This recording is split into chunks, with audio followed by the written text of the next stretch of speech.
அன்னை தகவல் சேனலில் இன்றைக்கி என்ன பார்க்க போகிறோம் அப்படின்னா, railway requirement board RRB NTPC ரயில்வேயில் பணி அப்படின்னு சொல்லியிருக்காங்க. மொத்தம் 3058 போஸ்டிங்க்கு கால்ஃபர் பண்ணியிருக்காங்க. என்னென்ன போஸ்டிங் அப்படின்னா, commercial ticket clerk, account clerk, typist, junior கிளர்க்கில் டைப்பிஸ்ட், ட்ரெயின்ஸ் கிளர்க் போஸ்டிங் அப்படின்னு சொல்லியிருக்காங்க.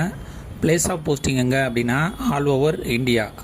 எம்ப்ளாய்மெண்ட் டைப்பு ரெகுலர் பேசிஸ் அப்படின்னு சொல்லியிருக்காங்க. என்னென்ன போஸ்டிங் கால்ஃபர் பண்ணியிருக்காங்க அப்படின்னா, commercial cum ticket clerk pay level in 7th சிபிசியில் 3rd லெவல் அப்படின்னு சொல்லியிருக்காங்க. ஸ்டார்டிங் சேலரி 21,700 வரலாம் கொடுக்குறோம் அப்படின்னு சொல்லியிருக்காங்க. Total vacancy 2424 posting. வயது வரம்பு 18லேருந்து 30 வயசு இருக்கிறவங்க இதுக்கு விண்ணப்பிக்கலாம் அப்படின்னு சொல்லியிருக்காங்க. Second, accounts clerk cum typist 2 posting call for பண்ணியிருக்காங்க. சேலரி 19,900. வயது 18லேருந்து 30 வயசு இருக்கிறவங்க வரலாம் இதுக்கு விண்ணப்பிக்கலாம்.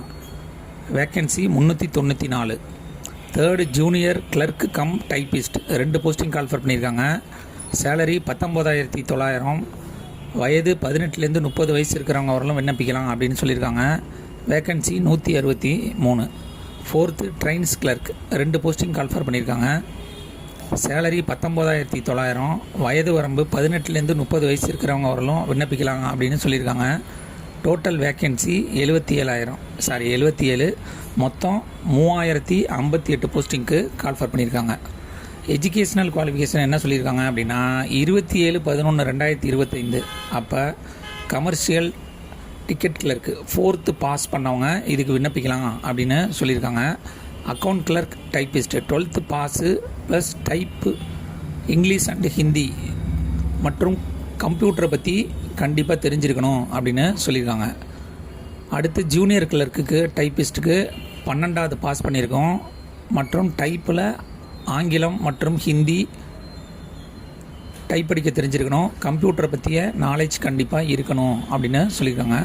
கடைசியாக, ட்ரெயின்ஸ் கிளர்க்குக்கு 12வது பாஸ் பண்ணவங்க விண்ணப்பிக்கலாம் அப்படின்னு சொல்லியிருக்காங்க. வயது வரம்பு ரிலாக்ஸேஷன் யார் யாருக்கெல்லாம் கொடுத்துருக்காங்க அப்படின்னா, எஸ்சி/எஸ்டி கேண்டிடேட்டாக இருந்தாங்க அப்படின்னா அவங்களுக்கு 5 வருஷம் ஏஜ் ரிலாக்ஸேஷன் கொடுத்துருக்காங்க. ஓபிசி கேண்டிடேட்டாக இருந்தாங்க அப்படின்னா அவங்களுக்கு 3 வருஷம் ஏஜ் ரிலாக்ஸேஷன் கொடுத்துருக்காங்க. ஃபிசிக்கலி சேலஞ்சு ஜென்ரல் மற்றும் எக்கனாமிக்கலி வீக்கர் செக்ஷன் கேண்டிடேட்டாக இருந்தாங்க அப்படின்னா அவங்க 10 வருஷம் ஏஜ் ரிலாக்ஸேஷன் கொடுத்துருக்காங்க. எஸ்சி/எஸ்டி கேண்டிடேட்டாக இருந்தாங்க அப்படின்னா அவங்களுக்கு 15 வருஷம் ஏஜ் ரிலாக்ஸேஷன் கொடுத்துருக்காங்க. ஓபிசி கேண்டிடேட்டர் அப்படின்னா அவங்களுக்கு 13 வருஷம் ஏஜ் ரிலாக்ஸேஷன் கொடுத்துருக்கோம் அப்படின்னு சொல்லியிருக்காங்க. கடைசியாக, எக்ஸ் சர்வீஸ்மேன் கேண்டிடேட்டாக இருந்தாங்க அப்படின்னா ஆஸ் பர் கவர்மெண்ட் பாலிசி பிரகாரம் ஏஜ் ரிலாக்ஸேஷன் கொடுப்போம் அப்படின்னு சொல்லியிருக்காங்க. மெத்தட் ஆஃப் செலெக்ஷன் எப்படி தேர்ந்தெடுக்கிறாங்க அப்படின்னா, first stage computer based test வைக்கிறாங்க. அதில் பாஸ் பண்ணவங்களுக்கு second stage computer based test conduct பண்ணுறாங்க. அடுத்து, typing skill test CBAT as applicable அப்படின்னு சொல்லியிருக்காங்க.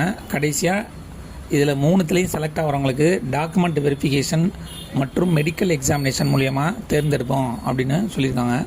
இந்த எக்ஸாமுக்கு ஆன்லைன் மூலியமாக மட்டும்தான் விண்ணப்பிக்க முடியும். ஃபிசிக்கலி சேலஞ்சு எஸ்சி/எஸ்டி கேண்டிடேட் பெண்கள் அவங்களுக்கெல்லாம் 250 ரூபா ஆன்லைன் எக்ஸாமினேஷன் ஃபீஸு. இன்கேஸ் நீ எக்ஸாமில் பாஸ் ஆகலை அப்படின்னா அவங்களுக்கு அந்த 250 ரூபா ரீஃபண்டபுள் அப்படின்னு சொல்லியிருக்காங்க. அதனால் விண்ணப்பிக்க போகிறவங்க அவங்களுடைய photo, sign, Aadhaar card, educational detail, அதோட பேங்க் பாஸ்புக்கையும் எடுத்துகிட்டு போயிடுங்க. அதர் கேண்டிடேட்டுக்கு ஆன்லைன் எக்ஸாமினேஷன் ஃபீஸு 500, அதில் 400 ரீஃபண்டபுள் அப்படின்னு சொல்லியிருக்காங்க.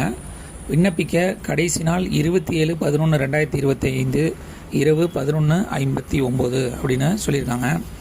இப்போ bank exam, staff selection exam, RRB exam எல்லாத்துலேயும் செல்ஃபி ஆன்லைன் விண்ணப்பிக்கிறப்பயே ஃபோட்டோ அப்லோட் பண்ணுற மாதிரி இருக்கும். ஃபோட்டோ மீன்ஸ் கரண்ட்டில் நீங்கள் அப்ளை பண்ணுறப்ப உள்ள செல்ஃபி ஃபோட்டோ அப்லோட் பண்ணுற மாதிரி இருக்கும். உங்களோட டச் செல் எடுத்துகிட்டு போயிடுங்க. டிஸ்கிரிப்ஷனில் லிங்க் கொடுத்துருக்கேன். விண்ணப்பித்து வெற்றி பெற்று பணியில் சேருக. நன்றி, வணக்கம்.